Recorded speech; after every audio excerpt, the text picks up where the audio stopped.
Kings Landing in Florida is one of those places that actually does look like the photos.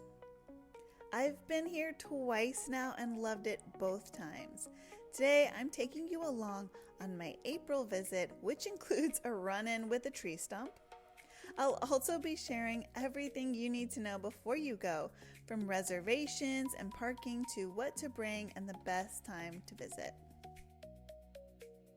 So first, what exactly is the Emerald Cut? It's a section of Rock Springs Run, a spring-fed river next to Kelly Park, which is also known as Rock Springs. Emerald Cut is accessible through Kings Landing, and it's about 35 to 45 minutes north of Orlando. The water is so clear, you can literally see the sandy bottom beneath you the whole time. And the trees arch over both sides of the river, creating this tunnel of lush Florida jungle. The water stays about 72 degrees year-round, which is typical for springs in Florida. This is a little bit chilly to me, but it can be refreshing once you're in.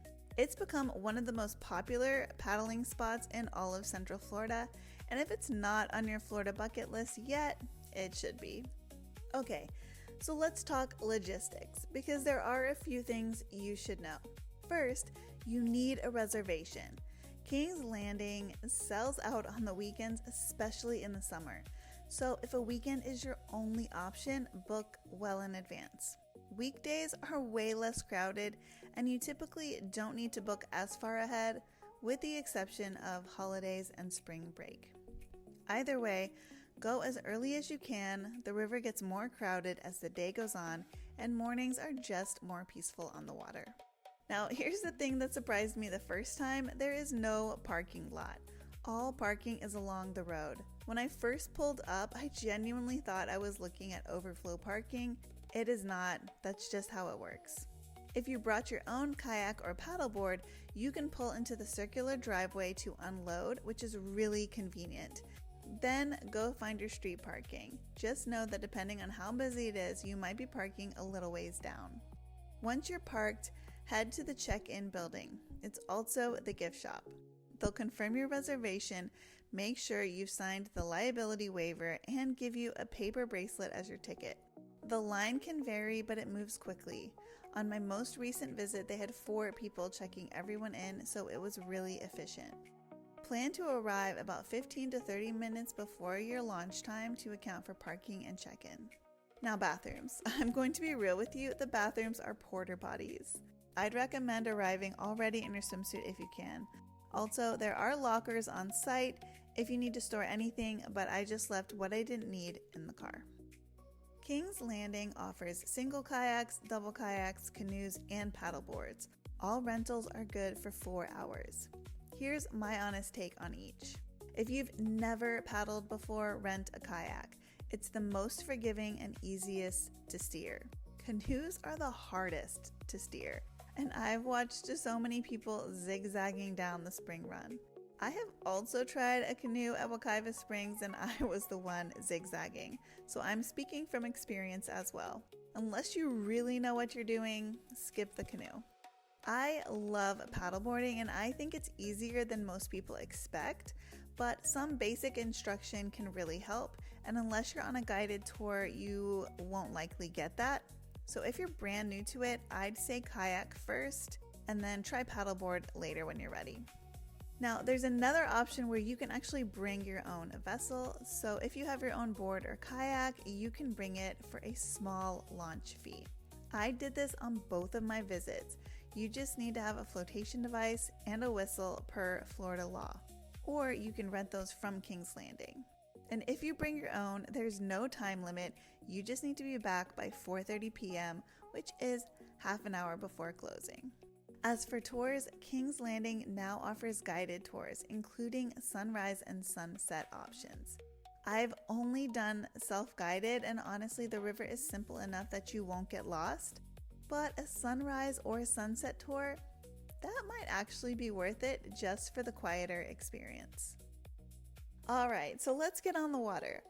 The entry point is behind the check-in building. The water at the launch is dark and murky. That's just normal Florida river water. Don't let it throw you off because it clears up fast. Once you're out of the short canal, you can go left or right. Left takes you downstream. It's beautiful and a bit wilder. Right takes you upstream toward the Emerald Cut, which is the direction you're probably here for. I went left briefly on this visit first just to explore. It's lovely, but the current takes you with it, so don't go too far if you want energy for the main event. Going right means paddling upstream, but it's not as hard as it sounds. The current isn't super strong and the water is shallow in most places. The trickiest spots are the sharp turns. The current picks up there and you might find yourself bumping into other people who are also navigating the corner. Just take your time and be patient. And then you're there. I have to be honest, the entire paddle is beautiful and the Emerald Cut is just one part of it. But when you arrive, you'll know. The tree canopy closes in above you and the water is this beautiful shade of green. It's exactly what you've seen in the photos. Keep paddling and you'll eventually come out into a sunny, open section.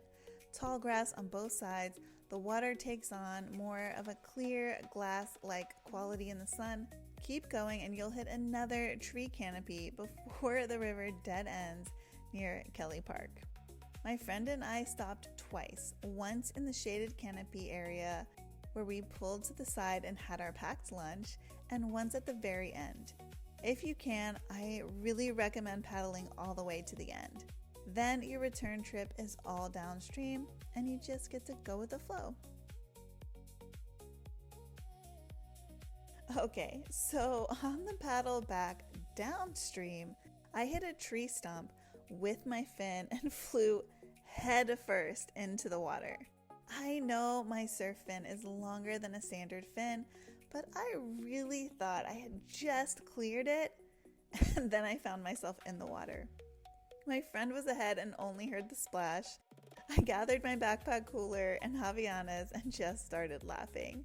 Thankfully, I got it on video.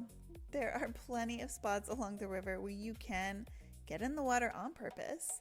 Just make sure you pull over to the side so you're out of the way of paddlers. It's a lovely way to cool off, especially in the warmer months.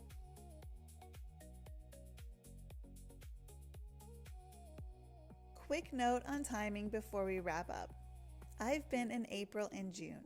Both were beautiful. Spring overall gives you nice weather. June is hotter, but that can make the swim more appealing. Of course, thunderstorms are a possibility. Winter can be good too. The water stays 72 degrees year-round, but Florida temperatures can be unpredictable, so check before you go. It can be warm one day and cold the next. I'd be cautious about July and August. Afternoon thunderstorms mean lightning and you do not want to be on the water. Go in the morning if that's your only window. Also, King's Landing's own website notes that the rainy season causes water levels to rise and tannins from the surrounding forest turn the water a reddish brown. You might not get that emerald water that you came for. It actually did rain briefly on my June visit, but it passed quickly and we were fine. But it is just something to keep in mind. The best time to visit: weekday mornings. You'll get fewer people and cooler temperatures in the spring, summer, and fall. Now, what to bring? Quick packing list before you go. Arrive in your swimsuit if possible. Bring a dry bag or cooler. I used a backpack cooler and it was perfect. Pack a lunch if you're renting for the full 4 hours. There's plenty of shade on the water to eat comfortably. Hat, sunglasses, sunscreen. The sunny sections of the paddle can really get you. Don't skip the sunscreen. Water shoes or flip-flops, a towel, a change of clothes for after just in case, and a waterproof phone case is optional but not a bad idea, especially if you're me and you're going to hit a tree stump. A few things not to bring: glass, styrofoam, alcohol, all prohibited. No large speakers either, which honestly I was happy to see enforced. No pets allowed, and leave no trace. Take your trash with you. Kings Landing is one of those Florida places that genuinely lives up to the hype. I've been twice and I'm planning on returning again. If you're in Central Florida or visiting Orlando and you want to see a side of Florida that most tourists never find, add this to your list. If you found this video helpful, give it a like and subscribe. And if you want the full written guide with the planning card, rental tips, and everything we've covered today, the link to the blog post is in the description. Thank you so much for watching, and until next time, bye!